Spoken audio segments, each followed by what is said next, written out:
Muy buenas tardes a todos y a todas.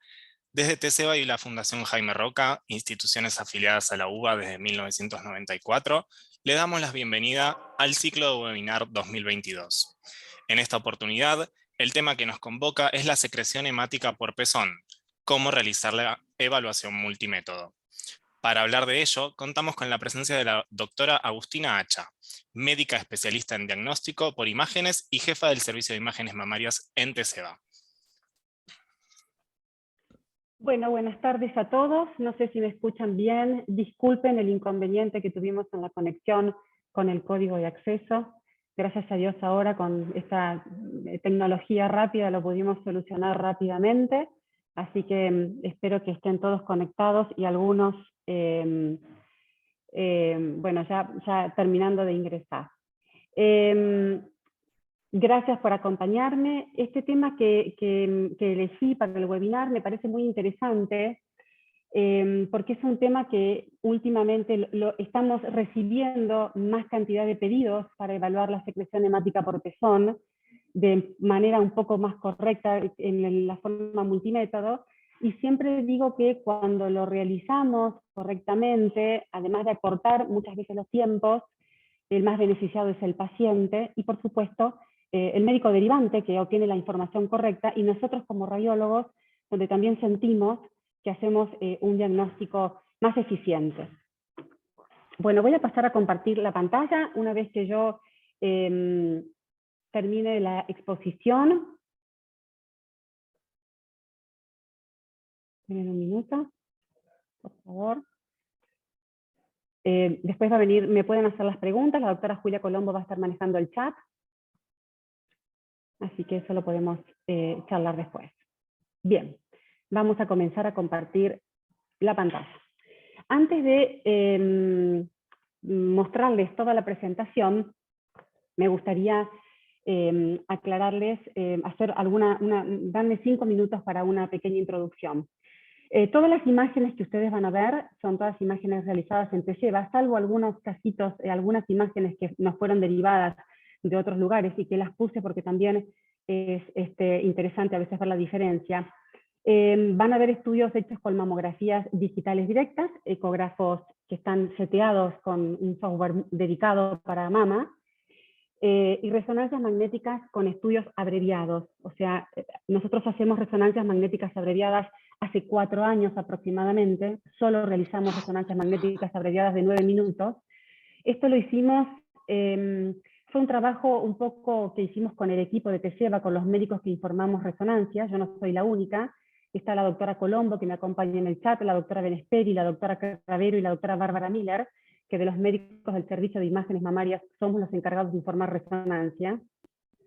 Hace más o menos unos 6 años nosotros teníamos la sensación de que estábamos realizando estudios largos, prolongados, y que muchas de las secuencias que realizábamos no nos eran útiles para hacer un diagnóstico de certeza, con lo cual esto coincidió mucho con las publicaciones internacionales que nosotros empezamos a leer e implementamos, hicimos durante 2 años aproximadamente los estudios largos y solamente miramos el protocolo abreviado. A partir de poder cotejar nuestra propia experiencia con lo que estaba publicado, que no, digamos, que no alteraba ni la eficiencia ni los diagnósticos, pasamos directamente a los protocolos abreviados, que es lo que estamos realizando hace 4 años y son todas las imágenes que ustedes van a ver hoy. Bueno, hecho esta pequeña introducción, voy a compartir básicamente casos de pacientes que me parece que es lo más esquemático para ver. Publicaciones en la bibliografía ustedes encuentran a montones, pongo escasamente algunas como referencia, pero lo que me interesa es que podamos ver, que ustedes puedan ver con sus propios ojos lo que nosotros podemos ver todos los días en nuestros consultorios de imágenes. Entonces los objetivos de este trabajo, de esta presentación, es que podamos optimizar los diagnósticos de los pacientes a través de seleccionar correctamente los métodos de imágenes que vamos a hacer en el marco de un diagnóstico integrado. Esto es importante, digamos, que los médicos imagenólogos, los médicos imagenólogos que realizamos las imágenes de mama, nos entrenemos en el multimétodo, porque esto también facilita la interpretación de las imágenes. Entonces, si bien la secreción hemática por pezón es la menos frecuente de las secreciones por pezón, es la que registra mayor importancia, más cuando se encuentra asociada a otros hallazgos como masa palpable, inversión del pezón o cuando es una secreción uniporo. Si bien la causa más frecuente es el papiloma benigno, el carcinoma ductal in situ es causante del 10% de los derrames hemáticos uniporos por pezón y algunas series refieren 48% aproximadamente en papilomas malignos. En muchos casos los métodos morfológicos, cuando hablo de métodos morfológicos me refiero a la mamografía y la ecografía mamaria, que en general son los estudios que se piden de inicio en estos pacientes, pueden ser normales, o lo que nos muestran son hallazgos tipo punta de iceberg, siendo la resonancia magnética abreviada, que es un estudio morfológico y funcional, fundamentalmente nosotros le damos el valor de funcional porque ya contamos con un estudio morfológico y las secuencias que realizamos es una secuencia T2 y scan dinámico con MIP, esto es para los radiólogos que están escuchando, el método que permite la detección de la patología o que nos permite evaluar la extensión correcta de la enfermedad. Entendiendo, por supuesto, que la galactografía es un método que está en desuso, además de que no da información posterior al stop del contraste. Cuando nosotros, los que ya tenemos algunos años, y algunos hay más grandes que yo en esta charla, en esta conversación, hemos hecho galactografías hace muchos años y la galactografía nos mostraba hasta el stop. No nos daba información, que era lo que pasaba posterior al stop del contraste. Y esto es lo que es importante para poder realizar un tratamiento correcto de estas pacientes. Vamos a comenzar con esta paciente de 45 años. Esta es una de las imágenes que les cuento que nos fue referida de otro centro de imágenes. Las muestro tal cual están, les pongo apenas un filtro, no puedo mucho más, así que así nos vienen las pacientes. Fíjense que esta paciente tenía secreción hemática por pezón izquierdo. En la mamografía lo que podemos ver es un parénquima mamario denso con un ACR de tipo C, según el Colegio Americano de Radiología, y venía con una información de unas microcalcificaciones escasas en la región periareolar que se clasificaban como BRAF4. Cuando la paciente nos es referida a nosotros, sugerimos la resonancia magnética abreviada. Por supuesto que la ecografía de primer look de esta paciente era normal, y sugerimos la resonancia magnética abreviada, sobre todo por la clínica de la paciente. Estas eran las magnificaciones de la mama izquierda, donde podemos comprobar la morfología de las microcalcificaciones heterogéneas, bien clasificadas como BRAF4. Y en la resonancia magnética, la primera secuencia que nosotros miramos es el MIP. Esta es una técnica tridimensional que se hace a partir de la técnica de contraste. Fíjense que es un estudio donde el paciente está 9 minutos en el magneto y después nosotros procesamos las imágenes en una workstation. Entonces, a partir del scan dinámico, nosotros obtenemos esta imagen tridimensional donde en las mamas densas, como en este caso y con un patrón de realce alto, tenemos que empezar a entrenarnos, como nos entrenamos con todas las imágenes mamarias, y empezar a ver algunas asimetrías, como en la mama derecha, coincidente con el área de las microcalcificaciones y la clínica de la paciente, que nos llama la atención con respecto a la mama izquierda. Pasamos a mirar el contraste, que son apenas unas secuencias de contraste, y acá sí lo que vemos coincidente es esta área que se informa con un patrón de realce no masa de tipo segmentario, con un patrón interno en anillo agrupado. Fíjense estos anillitos pequeñitos que se ven. Este es un valor predictivo alto en resonancia magnética. Cuando nosotros lo vemos es como el realce en anillo, es un patrón de sospecha muy elevado. Fíjense que acá lo vemos con mejor claridad, donde el realce es bien importante y con estos anillitos agrupados. Siempre cuento que cuando empecé a informar resonancia hace como 12 años, veía este realce en anillo agrupado y la verdad es que no lo podía interpretar. Las publicaciones, algunas salieron después, y siempre me agarro la cabeza y digo, ¿cuántas no habré informado? Porque la verdad es que esto lo leí posterior a esto y ahora es claramente visible y patognomónico de malignidad. Pero hay que aprender a mirarlo. Este realce chiquitito a veces es más marcado y a veces es más sutil. La ecografía de second look, que es muy importante, hacerla posterior a la resonancia, vemos un área hipoecoica heterogénea con algunos conductos internos que muchas veces esta ecografía de primer look, haciéndola con la mamografía inicial que vimos, pasan desapercibidos estos hallazgos. Ahora, cuando nosotros hacemos la ecografía seguida de la resonancia magnética, el hallazgo es claramente patológico. Esto se biopsió bajo ecografía, que es lo que permite la ecografía de Second Look, y el diagnóstico fue carcinoma ductal in situ de grado intermedio y grado alto. Esta es la diferencia entre un estudio morfológico funcional, a la izquierda, una resonancia, y un estudio morfológico puro, como la mamografía. Vamos a pasar a otra paciente de 40 años con secreción hemática por pezón derecho. Tenía un área palpable que acompañaba, o sea que el área de sospecha es más grande cuando hay un cuadro clínico que acompaña a la secreción. La mamografía de inicio era normal, con una ACR de tipo 6, se clasificó como BRAF 1. La ecografía inicial normal. Y fíjense que en la secuencia de MIP que vemos nosotros, tridimensional, que acompaña a esta resonancia, la resonancia que le hicimos como indicación de clínica de la paciente, tenía un realce segmentario retroareolar no masa. La ecografía de Second Look, esto por supuesto también fue visto en la secuencia con contraste. Esta secuencia es linda para la detección, digamos, el MIP nos permite detectar, y nosotros vamos al contraste para ver detalles, compromiso del complejo areola-pezón, planos adyacentes y demás.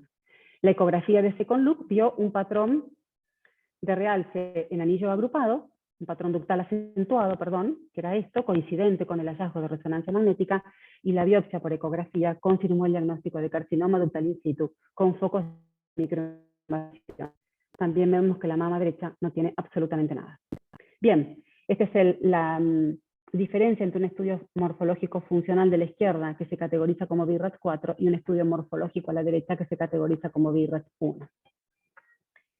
Otro caso, 68 años, esta paciente nos llega para realizar una técnica de magnificación de la mama izquierda, tenía secreción hemática por el pezón derecho y le habían descrito algunas asimetrías que realmente en estas mamas heterogéneas son muy difíciles de poder dar un diagnóstico de certeza. Uno no sabe si es glándula, si es una asimetría que persiste, sobre todo por la clínica. La mamografía magnificada se clasificó como BRAF 2 por algunas microcalcificaciones aisladas benignas, pero por la clínica de la paciente se sugirió una resonancia magnética abreviada.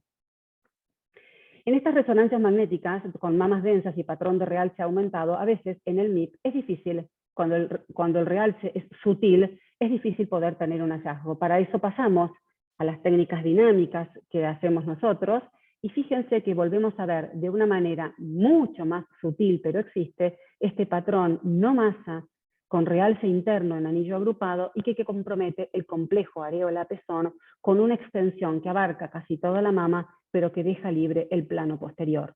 La ecografía de Second Look muestra estas áreas hipoecoicas heterogéneas con un patrón ductal acentuado, que es como describimos nosotros los hallazgos ecográficos que representan estas imágenes de resonancia magnética. Esto se biopsió por ecografía y el resultado fue un carcinoma ductal in situ de grado intermedio y alto.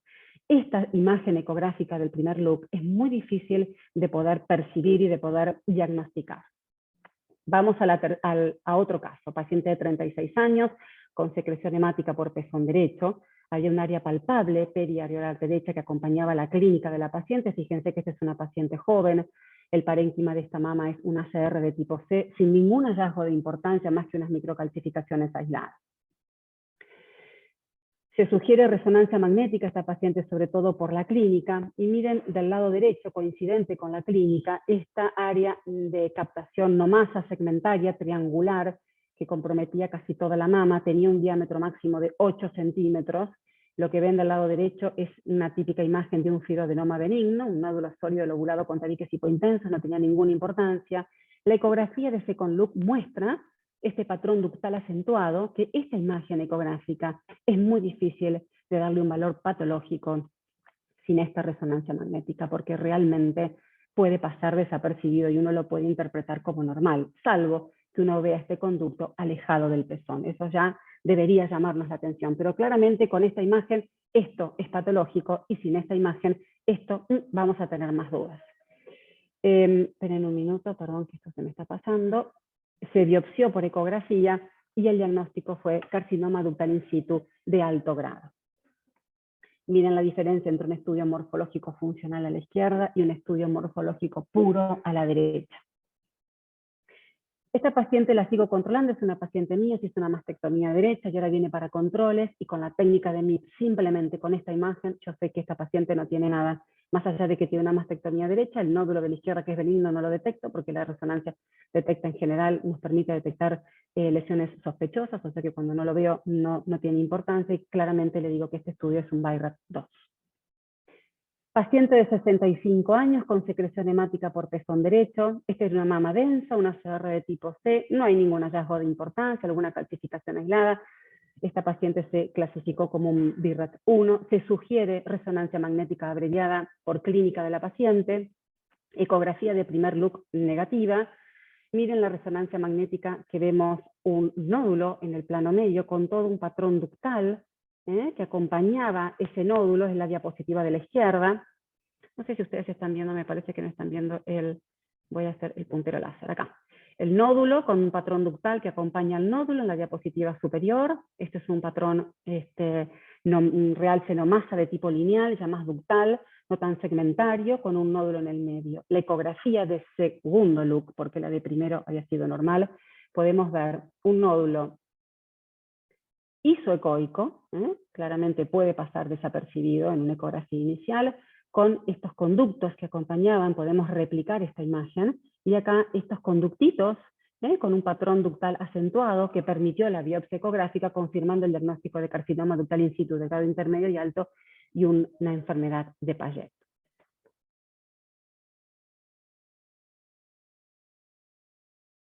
Bien, otra vez la diferencia entre un estudio morfológico funcional BI-RAD4 y un estudio morfológico puro BI-RAD1 a la derecha. Esta paciente de 53 años nos llega con estas imágenes. La paciente presentaba secreción hemática por pezón derecho. La mamografía que nos refiere es un ACR de tipo B, tampoco era un parenquima tan denso, tenía unas microcalcificaciones en plano medio segmentarias, heterogéneas en la técnica de magnificación, fueron bien clasificadas como BI-RADS4, pero sugerimos la resonancia magnética abreviada, sobre todo por la clínica de la paciente. Fíjense que en la primera secuencia MIP que nosotros hacemos, observamos toda esta asimetría de realce de tipo no masa que compromete la mama derecha, coincidente con la clínica de la paciente. Vamos a la técnica dinámica que nosotros hacemos, que son varios cortes. Ahí evaluamos el pico máximo de contraste. Y acá vemos más detalles. Un realce de tipo no masa que compromete el complejo areola-pezón en toda su extensión. Esto permitió la biopsia con guía ecográfica y era un carcinoma ductal invasor con áreas de ductal in situ de alto grado asociados, un nódulo benigno de la mama izquierda, y había compromiso del complejo areola-pezón. Fíjense el second look, como vemos nodulillos hipoecoicos asociados a un patrón ductal acentuado. Esto no sé si es tan difícil de interpretar en el primer look, pero si no se ve, es entendible, porque este hallazgo es muy claro cuando tenemos este hallazgo de resonancia magnética. Lo buscamos, vamos a encontrar pequeñas cositas asimétricas con la otra mama, que muchas veces a nosotros nos alerta de que eso es patológico y sabemos que ahí tenemos que poner una aguja. Entonces, esta es la diferencia entre un estudio morfológico funcional BI-RAD4. Fíjense cómo se ve perfectamente que compromete el complejo areola-pezón. Esto no lo podemos ver con ningún otro estudio como con la resonancia, y un estudio morfológico puro donde claramente lo que tenemos es la punta del iceberg. Acá estamos viendo microcalcificaciones que nos son una alerta de que hay una enfermedad, y acá es importante que recordemos que las microcalcificaciones nos hablan de necrosis tumoral, muerte celular. No nos están mostrando la enfermedad activa que hay por debajo de esta mama, que es lo que nosotros podemos ver claramente con la resonancia magnética. Las micro no las vemos, pero las micro es enfermedad antigua. Yo lo que necesito ver es esto, que es la enfermedad activa de la paciente, que es lo que a mí me determina el tratamiento. Otra paciente de 46 años, secreción hemática por pezón derecho. Esta paciente se acompañaba de un área palpable, el mama derecha hora 6, era clínicamente evidente, pero en la mamografía no se veía nada. La mamografía se clasificó como un ACR de tipo C, BI-RADS1, sin ningún hallazgo de importancia. Se sugiere por clínica resonancia magnética abreviada. En la resonancia vemos un área de realce no masa, fíjense, de tipo más ductal, era serpiginosa, coincidente claramente con el hallazgo ecográfico de Second Look. Fíjense que las imágenes de resonancia las podemos remedar perfectamente cuando hacemos una ecografía de Second Look. Esta imagen ecográfica es un poco más, les diría que más sutil, más benigna, más agradable que las que vimos anteriormente, con conductos con contenido homogéneo y un área más hipoecoica en su interior. La biopsia por ecografía directa a este nódulo y a la región adyacente nos mostró un papiloma intraductal sin atipías. Bien, la diferencia entre un estudio morfológico funcional, donde vemos hasta dónde llega exactamente, y esto nos permite incluso hacer un second look para saber hasta dónde, si tengo que marcar por ecografía, hasta dónde marco. Perdón, esto no saqué que pasaron las diapositivas automáticamente. Y un estudio morfológico puro como la mamografía, donde no nos puede dar ninguna información. Creo que esta es la última paciente. Estas pacientes que les estoy mostrando son casi todas de este año. 78 años, secreción hemática por pezón derecho. Esta simetría que ven en la región superior no era nada, se estudió con técnicas roladas y compresión y desaparecía, estaba igual que en estudios anteriores, pero nos interesa la región retroorbital derecha. La paciente tenía una secreción hemática por este pezón. Fíjense que este es un parénquima adiposo, acá no hay mama densa, es una CR de tipo B o A, estamos ahí, y el hallazgo fue tipo 2 por la asimetría. Se sugiere una resonancia magnética abreviada por clínica de la paciente y vemos esta pequeña área de captación en esta zona con la ecografía de Second Look dirigida.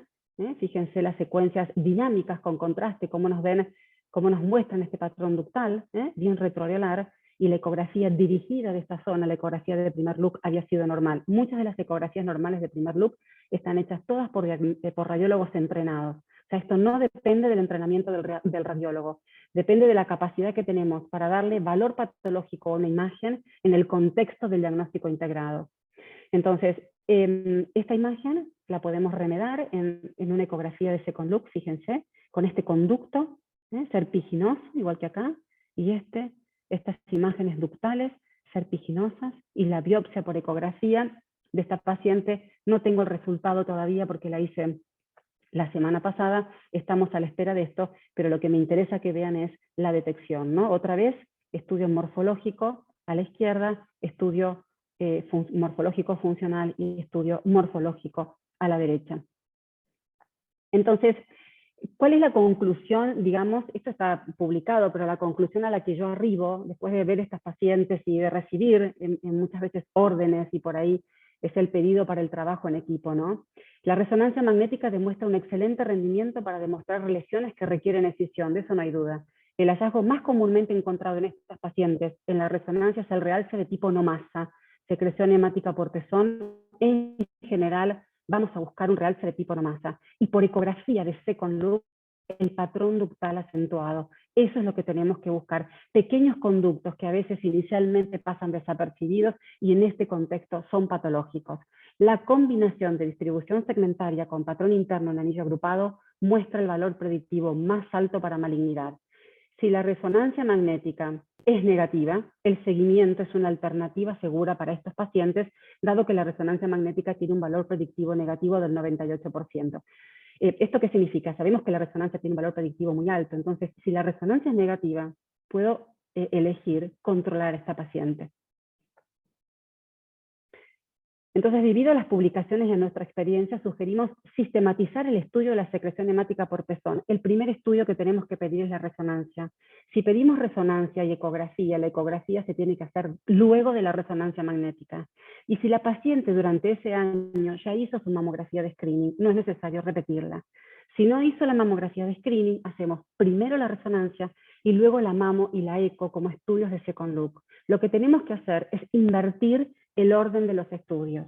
La resonancia magnética ya se sabe que es un estudio que está indicado para estas pacientes, simplemente pasarla desde el último eslabón hasta el primero, para que nosotros veamos si tenemos detección y a partir de ahí optimicemos el resto de nuestros recursos imagenológicos. Además, haciendo la ecografía de Second Look, la utilizamos como eventual biopsia si tenemos hallazgos positivos. Acá hay una de las múltiples publicaciones, les dejo para el que quiera leer, este es un trabajo lindo que lo muestro, donde acá habla del patrón de realce en anillo agrupado con un valor predictivo importante, y me despido, o sea, terminamos esta charla y podemos continuar con las preguntas que quieran hacer, si alguien tiene una sugerencia, una pregunta o algo que quiera sumar a esta conversación. Esta paciente de 36 años que estaba terminando de dar de mamar, hacía 1 año y pico que estaba con secreción hemática por pezón, con estudios funcionales iniciales normales, había sido tratada por mastitis, etc., hasta que se le pide una resonancia magnética, le hacemos una resonancia magnética abreviada. No muestro los estudios funcionales porque no cuento con ellos, pero sí me interesa que vean, esto fue un carcinoma ductal in situ de alto grado de esta paciente que estuvo 2 años, porque los estudios morfológicos le daban normales sin el diagnóstico correcto. Bueno, acá termina mi charla, era más que nada una muestra de imágenes.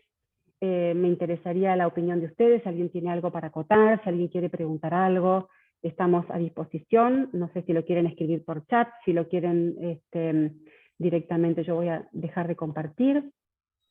Si lo quieren preguntar, aquí estamos. Igual creo que están grabando la exposición, así que cualquier cosa después se puede ver por link, por YouTube, no sé por dónde se va a subir.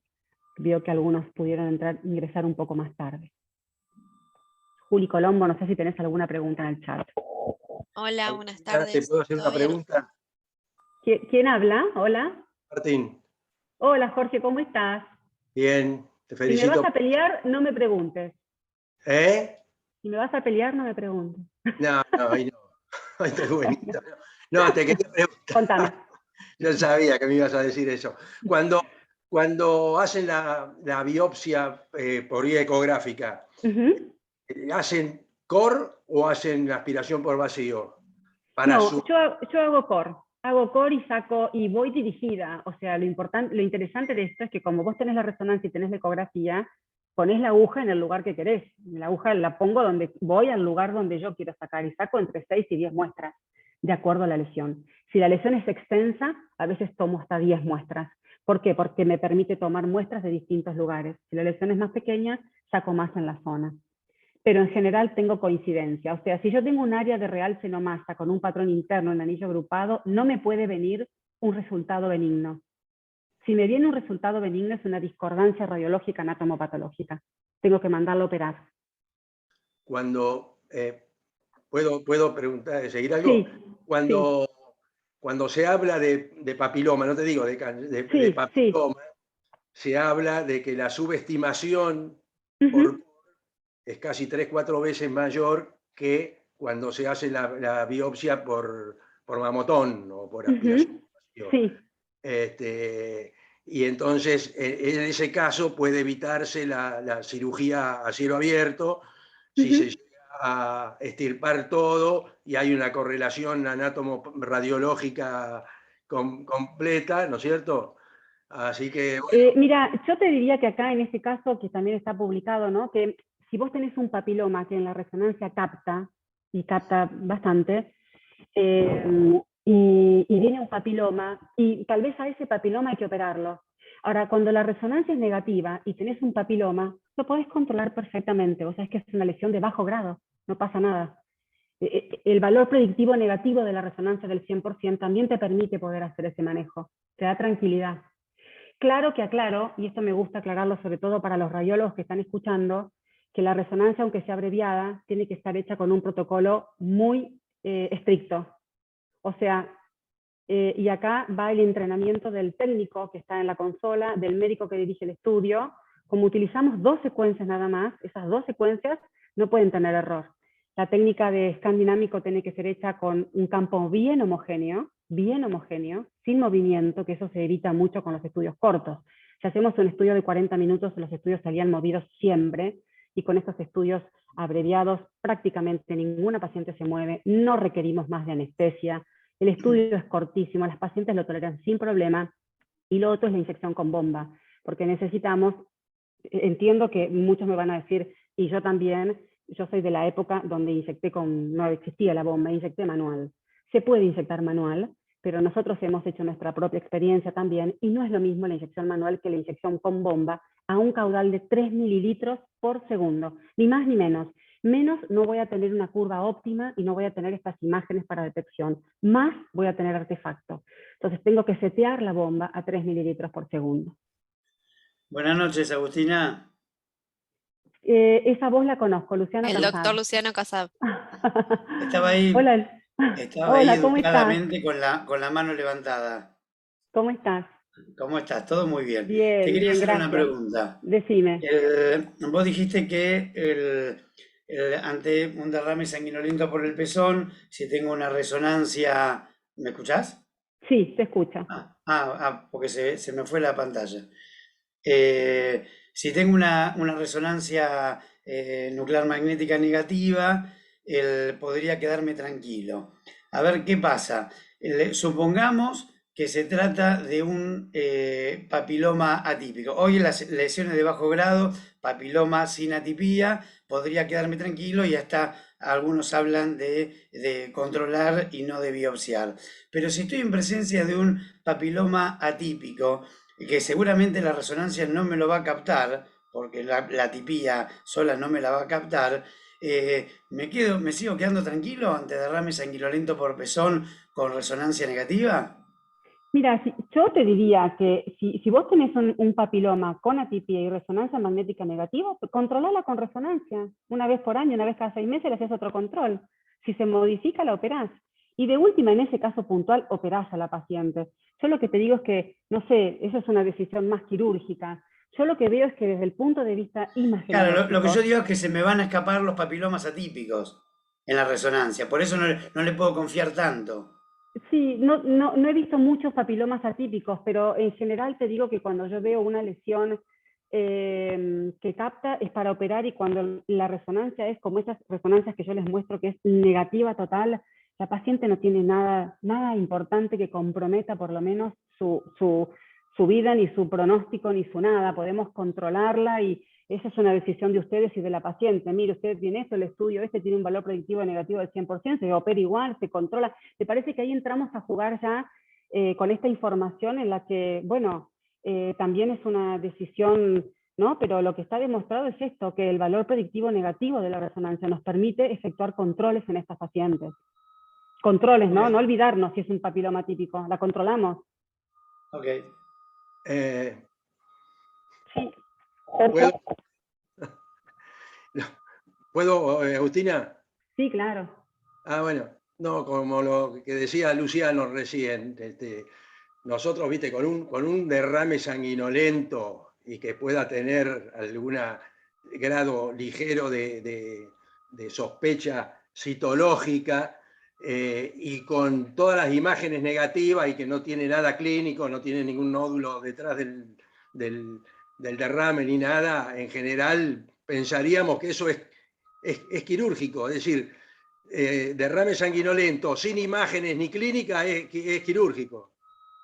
Bueno, pero está bien, yo no te digo que eso esté mal, por ahí da más tranquilidad. Vos viste que esto se va sentando con el tiempo hasta que se logre realmente que uno pueda entender en la confianza, y hay que confiar en estos métodos. Yo confío mucho porque lo hago todos los días, pero lo entiendo. Pero sobre todo lo que a mí me interesa es el estudio, porque, bueno, ustedes saben que hace mucho tiempo a estas pacientes se les hacía una técnica de Urban y hasta ahí llegábamos. Y muchas veces nos quedábamos cortos porque sacábamos un poquito y todo lo que estaba atrás quedaba dentro de la mama. Entonces, a mí me parece que esto es importante, y tal vez lo que es importante, porque a nosotros nos llegan muchas pacientes con estos pedidos de mamo, eco y resonancia. Y nosotros, digamos, fue todo un ejercicio con la gente del COL, porque siempre que nosotros hacemos estudios, la mamografía va primero y la ecografía va después. Es como que la ecografía secunda a la mamografía. En estos casos es al revés. La resonancia magnética siempre va primero y la ecografía secunda la resonancia. No es que hago la mamo primero, la eco después y por último la resonancia, que la resonancia siempre se pone como en el último eslabón de los estudios que se le solicitan a la paciente. Acá, si el médico lo pide correctamente, es ideal.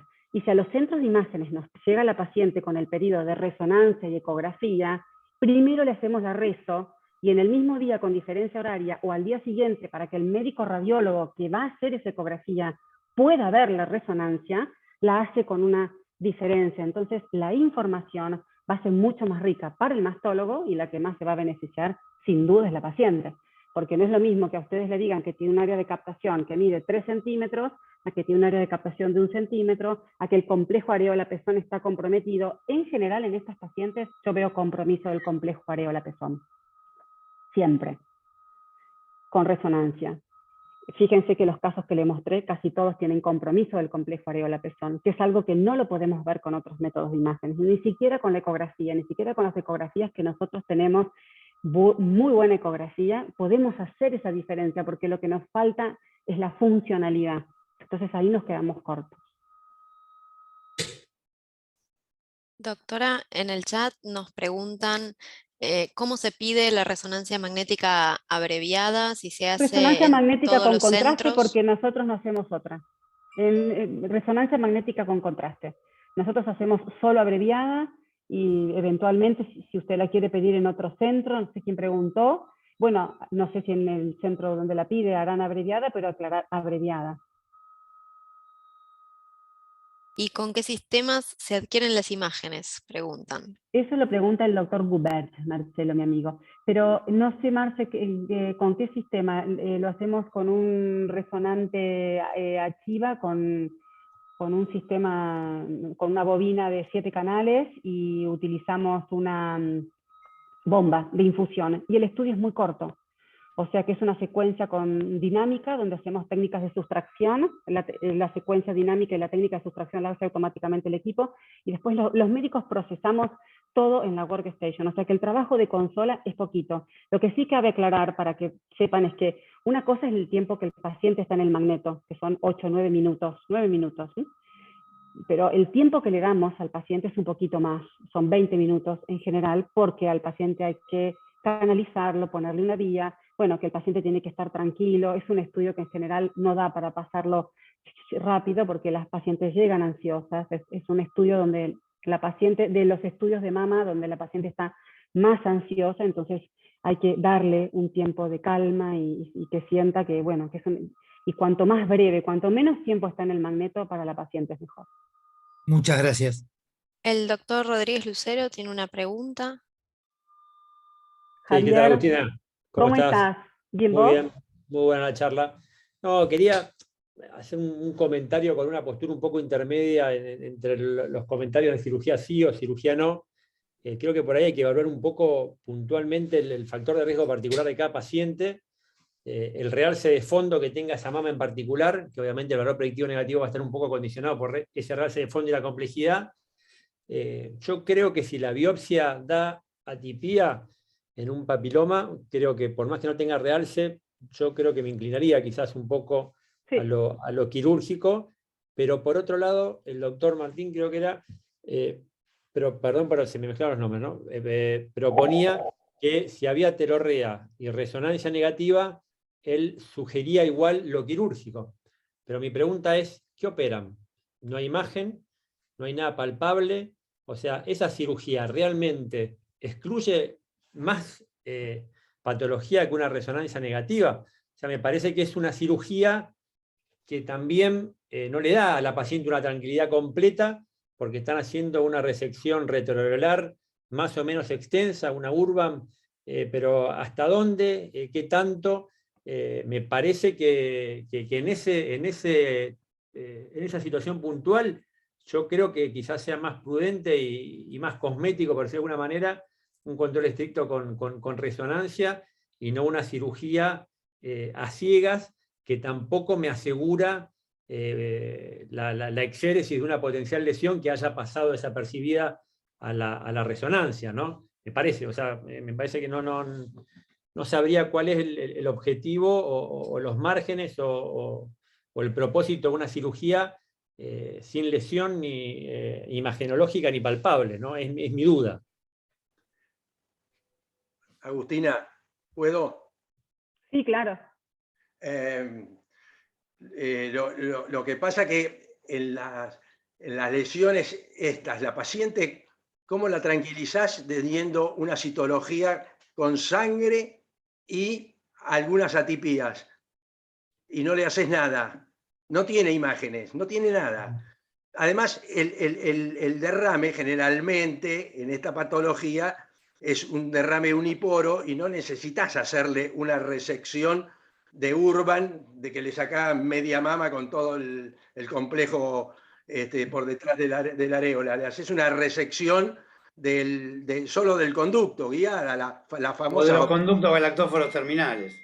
Y sacar algo de tejido, pero algo hay que hacerle. Sí, entiendo que por ahí la paciente, tener una paciente con secreción hemática es incómodo y para la paciente también es incómodo. O sea, lo que se podría pensar es que se trata el síntoma, pero no hay enfermedad. Bueno, no sé, sería una cosa así, ¿no? Tratamos el síntoma de la paciente que también es importante, ¿no? Que la paciente esté tranquila, porque la verdad que tener secreción hemática todo el tiempo es incómodo mentalmente, aunque uno sepa que no tiene nada. Claro, el derrame es un síntoma, no es una enfermedad, es producida por una enfermedad. Bueno, hay que buscarla. Sobre todo si tiene atipías, en la citología del derrame. Por más que la resonancia diga que no hay nada, algo hay que hacerle. Pero no digo, doctor, doctor Lucero, una Urban. Generalmente es una lesión uniporo. Esas lesiones sospechosas son generalmente espontáneas, uniporo, y sanguinolentas son las sospechosas. Entonces ahí habría que hacer una resección del conducto con un poquito de tejido más, obvio, y buscar algo. Y si no hay nada, hay que ver. Está muy publicado en la Sociedad Argentina de Mastología la galactoforectomía selectiva, canalizando el poro que se ve sangrar y después siguiéndolo en profundidad. Y se puede hacer una galactoforectomía selectiva, incluso llegando hasta todo el lóbulo que esté involucrando ese conducto, sin necesidad de sacar todos los conductos y hacer una galactoforectomía total, como sería una urba, por ejemplo. Sí, puede sacar el poro. Los imagenólogos no les gustan mucho la galactografía. También está la ductoscopía, que es como si fuera una laparoscopía para mirar el conducto. No sé, no tengo ninguna experiencia de nada en esto. Pero... Lo que pasa es que, perdón, pero yo creo que los imagenólogos jóvenes nunca han hecho una galactografía porque es un método de la paleontorradiología. Sí, yo lo hice en mis inicios. Yo los hice en mis inicios de la especialidad con el doctor Rostaño y les digo que si en este momento tengo que hacer una, prefiero agarrarme los dedos con la puerta. O sea, no, porque es cruenta, teniendo un método rápido, sencillo, incruento para la paciente y que me da mucha más información que una galactografía, porque me permite ver no solamente el conducto, sino toda la mama. Todos los ejemplos que yo les mostré, donde no solamente está, o sea, era como la puntita del iceberg, ¿no? Es una gotita de sangre, y cuando hago el estudio atrás, tengo un montón. Bueno, la última imagen con la que me despedí de ustedes, una paciente de 36 años, tratada durante 1 año y medio con una secreción hemática, subtratada durante 1 año y medio con una secreción hemática por pezón, porque la mamo y la eco eran normales, y lactando, y el antibiótico, y sasa.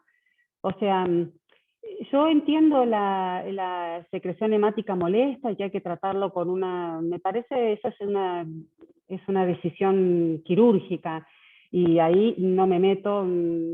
A mí la resonancia negativa me deja mucha tranquilidad porque yo veo los beneficios del método todos los días de mi vida, veo los alcances y los límites del método. Pero claramente mi objetivo de esto es que la utilicemos y la pongamos en el inicio de la escala de diagnóstico para las pacientes. Esto facilita, incluso hasta muchas veces, ese refrán que lo barato termina saliendo caro. Dejamos de hacer estudios innecesarios. Si la paciente durante este año ya tiene su mamografía de screening, no se la pidamos de nuevo, no me va a dar nada nuevo la mamografía. Le hago solo resonancia y ecografía mamaria, y con eso es suficiente. Primero la reso y después la eco. Y en los centros de imágenes tratar de citar así a las pacientes. Primero la resonancia y después la ecografía, porque si no la paciente se va con una ecografía negativa, una resonancia positiva, y ahí empieza el problema. ¿Y ahora qué hago con el problema para ustedes, para el mastólogo? ¿Y ahora qué hago con esta paciente? ¿Cómo biopsio a esta paciente? ¿Cómo resuelvo a esta paciente? Entonces, parte de eso también es resolver el problema. Y el problema se resuelve haciendo troco, digamos, trocando las imágenes. Primero esta y después esta.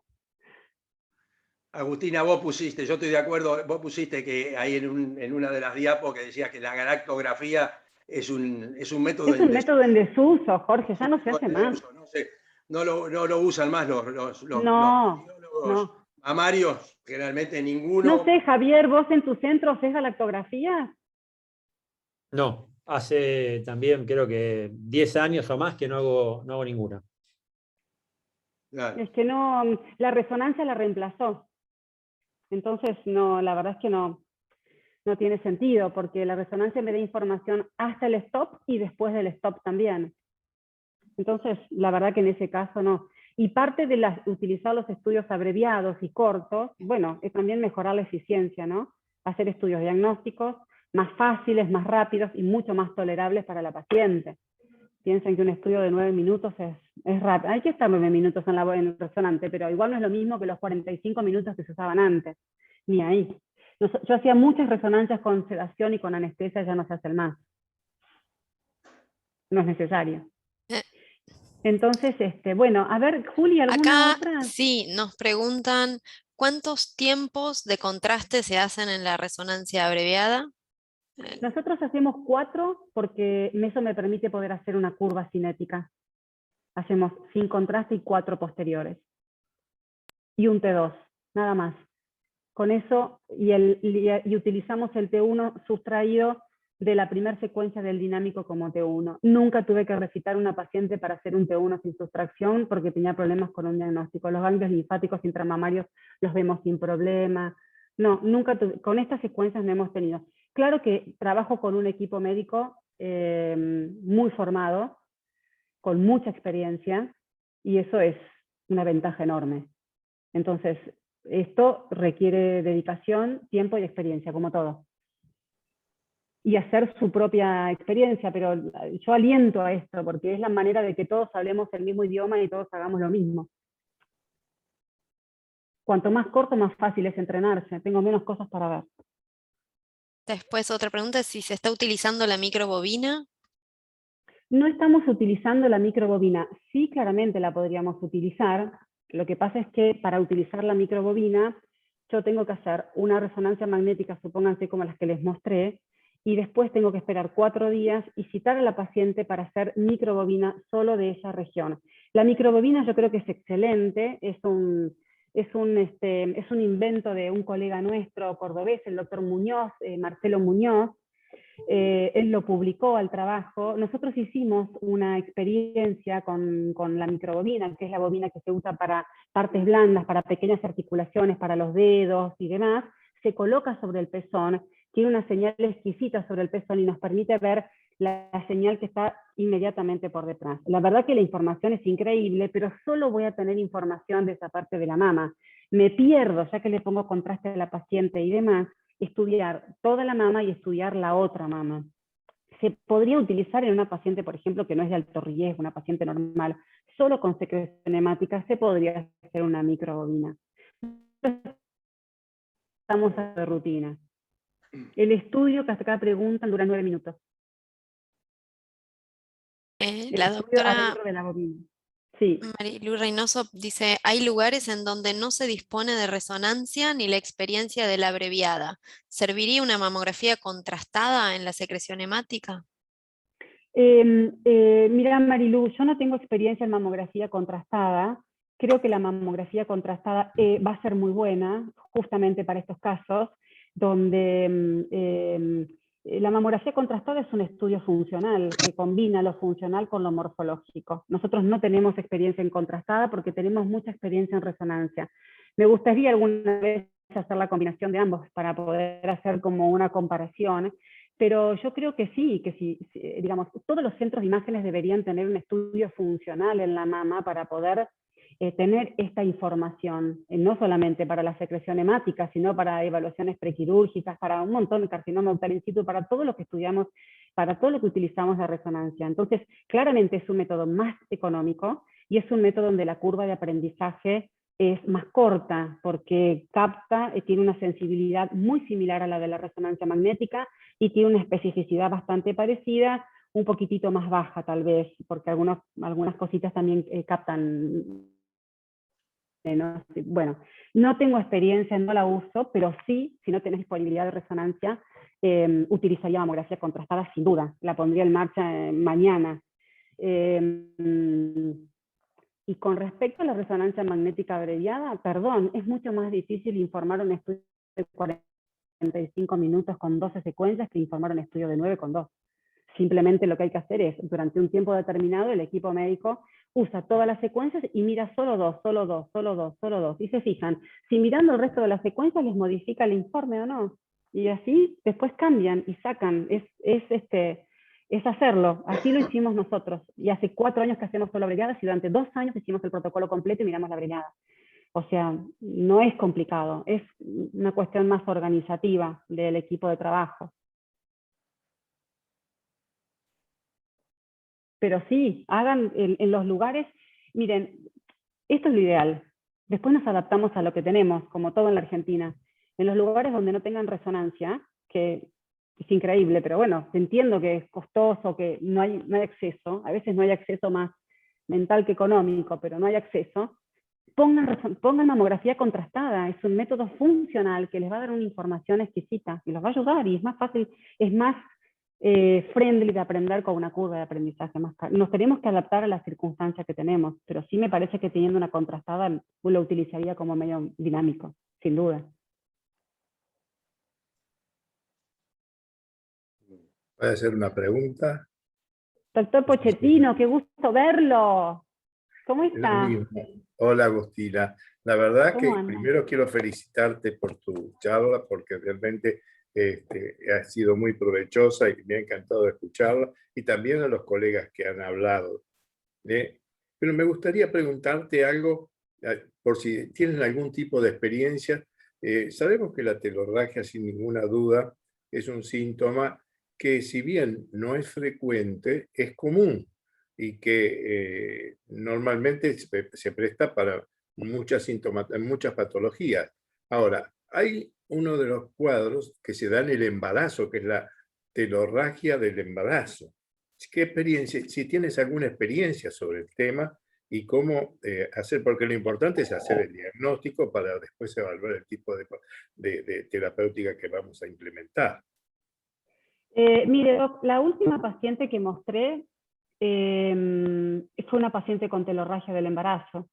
Y lamentablemente me parece que en estos casos no tenemos manera hasta que no hacemos un estudio que nos certifica o nos descarta la patología. ¿Cómo hacemos? Porque no somos magos, somos médicos. Claro, sea, no. Yo tengo que utilizar un estudio altamente sensible. Es donde la semiología es mucho más compleja, sobre todo en el complejo areola-pezón. Y si tienen, yo preguntaba si acá la resonancia puede tener alguna aplicación efectiva. Mire, en el embarazo el problema que tenemos nosotros es que las hormonas y toda esa mama que está altamente vascularizada nos va a dar un patrón de realce de fondo muy alto que baja la sensibilidad diagnóstica.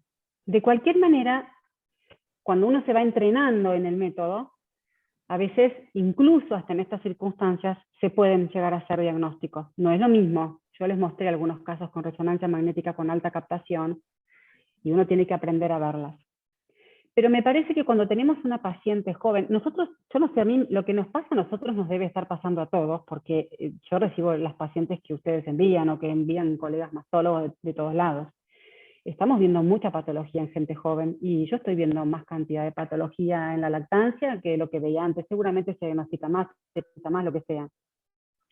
Y la única manera que tenemos cuando una mujer joven, hace poco recibí otra chica con una telorragia, pero esa chica tenía más pinta de que era traumática, era más multiporo, tenía el pezón lacerado por la lactancia.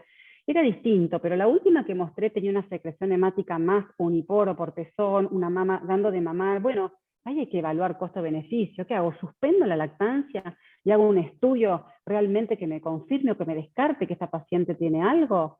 O sea, acá nadamos en aguas turbias a veces, donde entendemos que es difícil a una paciente suspenderle la lactancia, pero yo como médico y como mujer, claramente me suspendo la lactancia y me hago un estudio que me certifique con claridad si tengo o no tengo algo.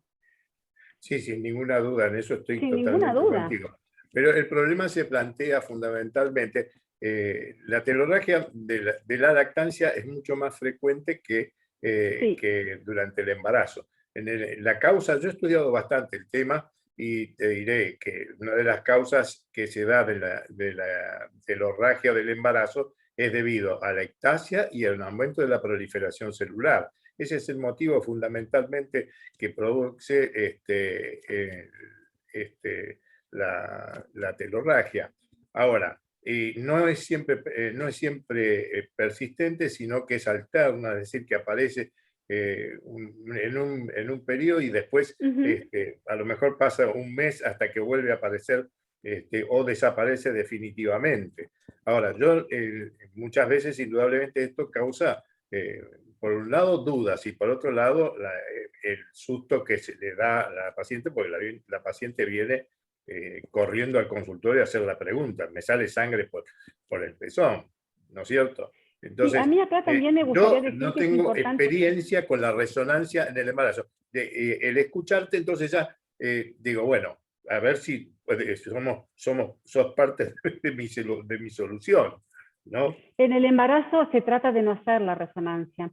Claramente todo es costo-beneficio, no es como dijo el doctor Lucero. Acá podríamos también evaluar las pacientes en base a su riesgo, ¿no? Si tenemos una paciente de alto riesgo mamario, de alto riesgo familiar, con madre o hermana con cáncer de mama y tiene una telorrea, yo la estudiaría correctamente,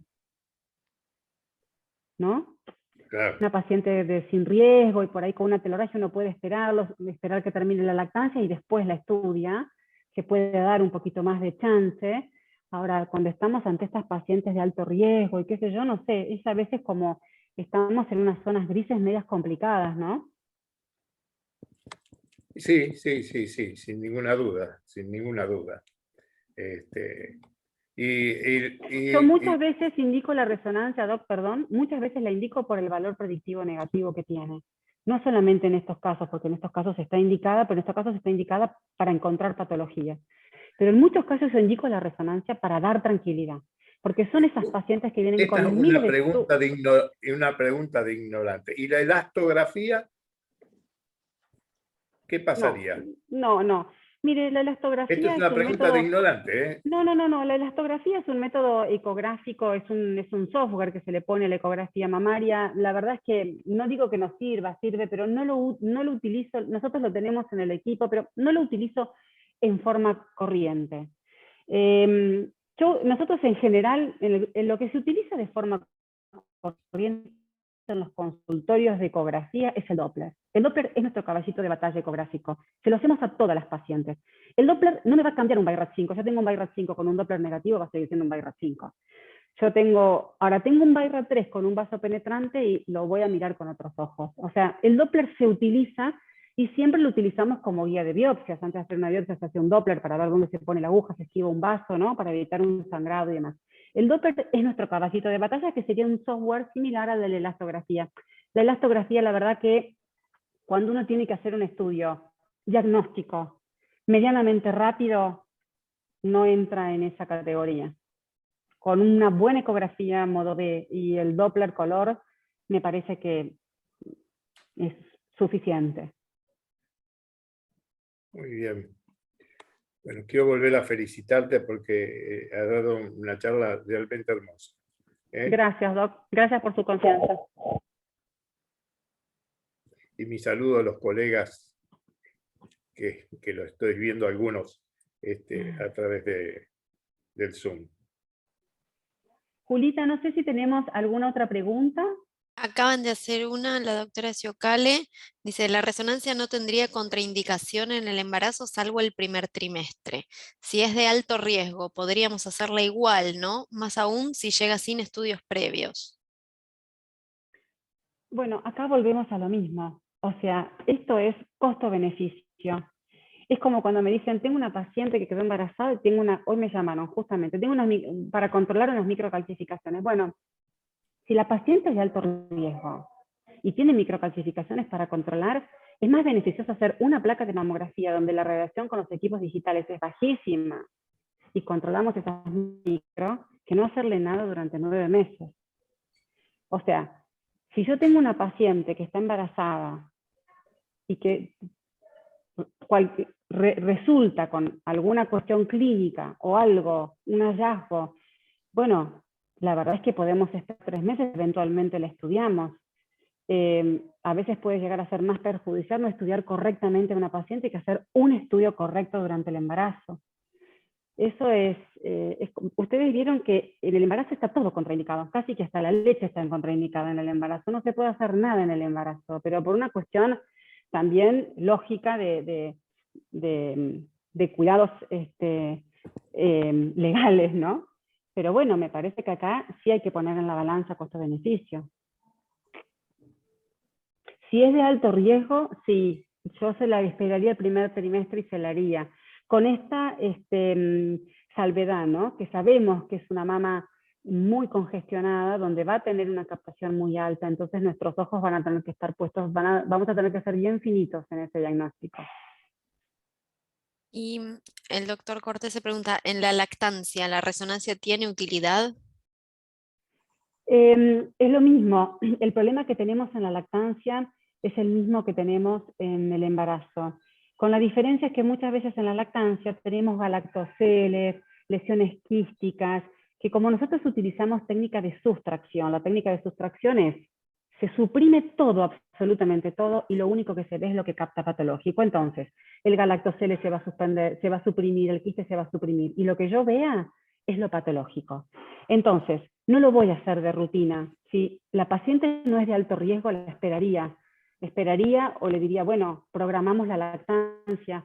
Ahora, si tengo algo que realmente amerita una resonancia, se la haría.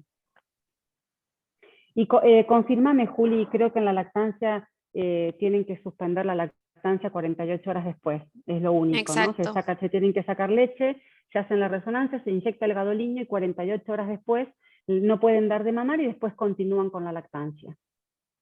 O sea, se pueden sacar leche las mujeres, pero la tienen que tirar durante 48 horas, tienen que guardar antes para darle al bebé y después pueden retomar su lactancia sin problema.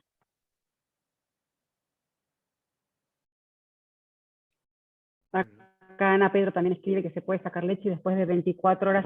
Nosotros decimos 48, pero con 24 horas está bien porque por la vida media del gadolinium con 24 horas estaría perfecto para que retome la lactancia.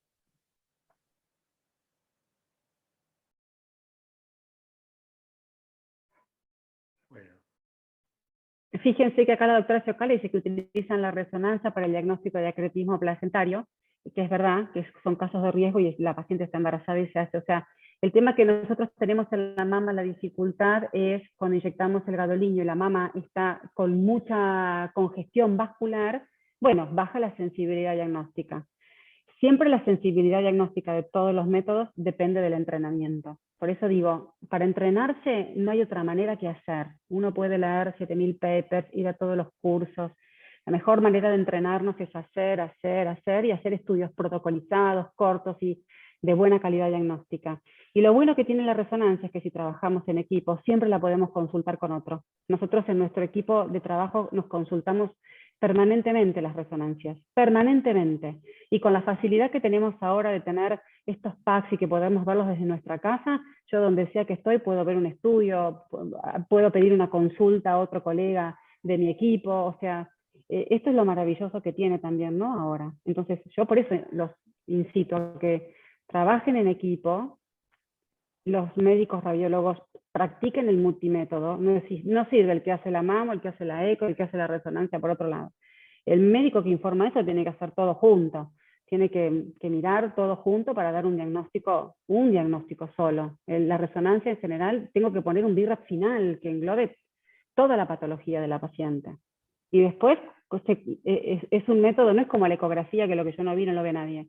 La resonancia está en las imágenes. ¿Qué te parece esta imagen? Se puede reconstruir en multiplanar, en sagital, o sea, la información que nos da es más fácil.